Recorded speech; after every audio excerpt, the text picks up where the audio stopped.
Tengan muy buenas tardes, estimados jóvenes. El día de hoy estaremos dando continuidad a lo que es la unidad 4, lo que son las enfermedades causadas por hongos, generalidades, clasificación y formas de penetración. Los hongos son más numerosos y por consiguiente son los principales agentes fitopatógenos.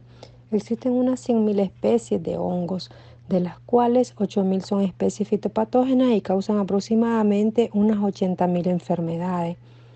Los hongos son los mayores causantes de enfermedades en las plantas. Son organismos microscópicos, unicelulares o pluricelulares. Son células unidas linealmente formando filamentos. Aquí se nos presenta una pequeña imagen en la que podemos observar las diferentes enfermedades que se pueden dar en una planta, desde las hojas hacia la raíz y tanto o viceversa de la raíz hacia las hojas. Tenemos las causas fisiológicas. Entre ellas podríamos mencionar lo que es la acción de la luz, acción de la temperatura, acción del granizo, acción del agua, acción del aire, acción de la acidez. También podríamos mencionar las generalidades de los hongos, ya que se consideran generalmente como vegetales por tener paredes celulares rígidas, tienen una carencia de clorofila y su reproducción es mediante esporas. Aquí tenemos una imagen donde podemos observar y completar lo que es la estructura de un hongo. También tenemos lo que es la clasificación taxonómica agronómica de los hongos. Entre ellos podríamos diferenciar lo que son los hongos inferiores y lo que son los hongos verdaderos. Aquí podemos observar lo que son las diferentes estructuras específicas del hongo acorde a sus características o generalidades en que se representa cada una de ellas.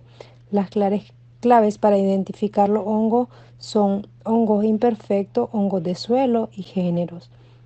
También tenemos lo que es la morfología. Tienen una organización celular eucariota, presentan paredes celulares bien definidas, normalmente son móviles, no representan tallos, ni raíces, ni hojas, ni vasos conductores. También suelen reproducirse por esporas. Siguiendo con el estudio de los hongos, podemos ver la clasificación de los hongos según su morfología. Estos se clasifican en filamentosos y levaduriformes, que significa que los filamentosos poseen filamentos y los levaduriformes son sin filamentos. Los hongos filamentosos, como podemos ver en esta imagen, también son conocidos como mohos. Estos son compuestos por filamentos microscópicos alargados con una gruesa pared celular llamados hifas. Y los levaduriformes son esféricos o elípticos, como lo podemos observar. Microscópicos y unicelulares, se reproducen exclusivamente de forma sexual, bien sea por gemación o por escisión. A pesar de que son unicelulares, dependiendo del sustrato donde crecen, pueden producir hifas o pseudohifas, pero sin septos verdaderos. De igual forma, los hongos se pueden clasificar según la cantidad de masa protoplasmática que haya separada por unos tabiques o septos. Estos, si las masas son semejantes, son hongos septados, sinfonados o tabicados. Y si las cantidades de masas entre los septos son muy inconstantes, estos son clasificados como hongos no septados, no sinfonados o cenicíticos. Podemos observar el micelio. El micelio, como muchos tipos de hongos, poseen micelios que se transforman, es decir, que cambian de forma a medida que maduran sus hifas. Podemos observar los micelios en levaduras, hifas con septos y las hifas sin septos. La reproducción de los hongos puede ser asexual, que es la más importante. Este es un ciclo que se realiza constantemente a través de la división de dos células hijas y la fragmentación de un talo o micelio pluricelular en varios fragmentos. Y existen 4 métodos de reproducción asexual. Los restos que origina otra vez al hongo, que se llaman astrosporas, algunos hongos unicelulares, por fisión binaria, otras por formación de yemas, y la más importante, en hongos filamentosos, que es por la formación de esporas. Hablando de esporas, existen dos tipos de esporas. Están las esporas internas, que estas son encerradas en sacos o vesículas llamadas esporangios. También se llaman endosporas o esporangiosporas. Y están las esporas externas.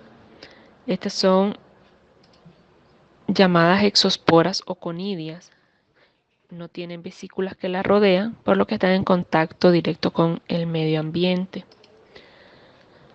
Dentro de la reproducción sexual, las esporas están generalmente encerradas en vesícula y se llaman baciliosporas. Esta consta de 3 fases.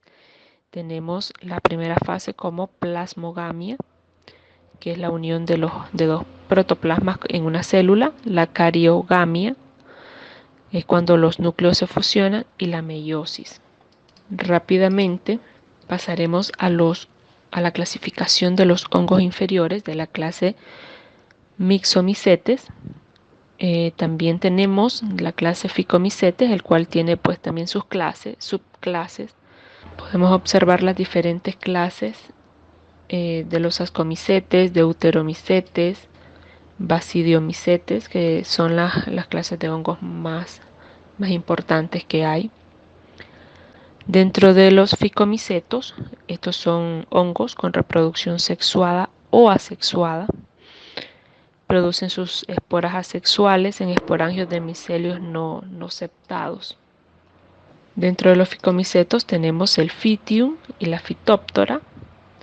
Aquí podemos observar en estos cultivos daños causados por el Phytium. El Phytium produce una pudrición radicular, causa crecimiento deficiente de la raíz. Los Phytium pertenecen a la clase de los omicetos y estos hongos se diseminan a través de zoosporas. En la otra lámina podemos ver el daño causado por la Phytophthora. Es un destructor de plantas. Puede sobrevivir durante varios años en el suelo, principalmente en las capas superficiales. Las altas temperaturas y el exceso de agua en el suelo favorecen el desarrollo de este hongo. En esta lámina podemos observar el ciclo del tizón tardío por Phytophthora infestans en la planta de papa. Otro género de importancia son las peronosporas. Estos poseen esporangioforos que son ramificados dicotópicamente en ángulos agudos. Dentro de este están algunas enfermedades como es la peronospora nicotidae, que es el moho azul del tabaco, y la peronospora parasítica, que es el mildio en las crucíferas.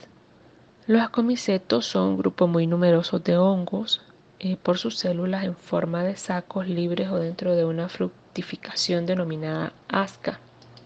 Estos se reproducen asexualmente. Es desconocida su producción asexuada. Su reproducción se realiza por conidias que pertenecen al grupo de las cercosporas, alternaria y la fusarium.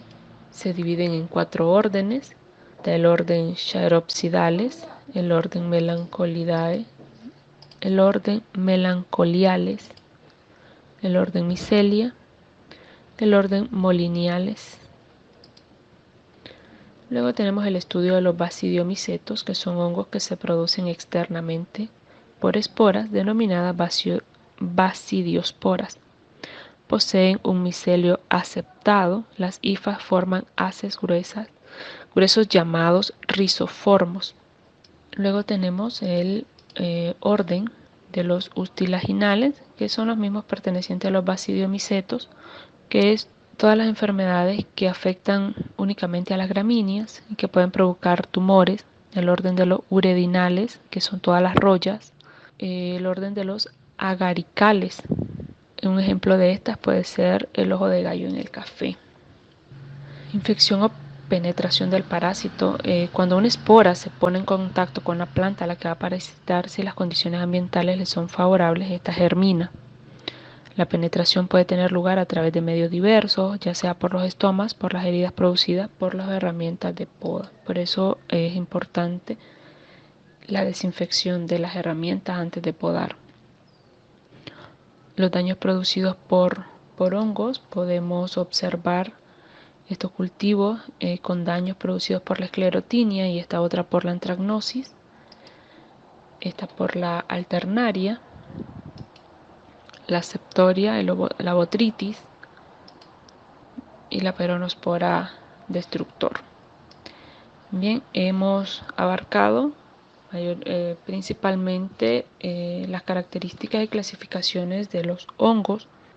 Se les pide en el trabajo que clasifiquen los hongos que pertenecen a los mixomicetes o micetes, quitridiomicetes, zigomicetes, ascomicetes, basidiomicetes y deuteromicetes. Estos pueden apoyarse dentro del documento base.